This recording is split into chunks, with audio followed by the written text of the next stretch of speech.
بۆ چەوساوەکان. چەوساوەکان زەحمەت کێشە بێناوەکان، هێندەی شۆڕشتان پێکرا، چەند مافی ڕەواتان خورا، ئەوەندەی لەم جیهانەدا جۆگەی خوێنتان هەڵبەسترا، ئەوەندەی لەم ژیانەدا ڕەنجتان برا، خۆشم ئەوەن. چەوساوەکان ئەی تینوە بێ ئاوەکان، بەقەد ژمارەی دڵۆپی خوێنی بە ئارەق بووی گەشتان، کە لە تاویان هەتا بەیان جینگڵە ئەدەم، خۆشم ئەوەن.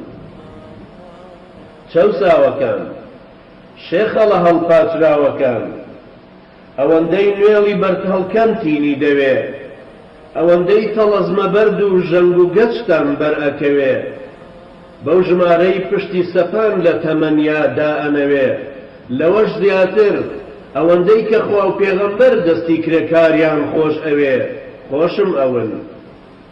چەوساوەکان ئەی ئاسمانە هەساوەکان، کرێکاری دەستخڵی شاو، سەپانی بەرسووری هەتاو، کاروانی لە ماف بەجێ ماو، ئەی کۆڵ هەڵگیری پشت چەماو، ڕەش و ڕووتی کۆی لە کراو، لە هەر کوێ هەن ئەوەندەی خۆتان ڕەنج ئەدەن، خۆشم ئەون.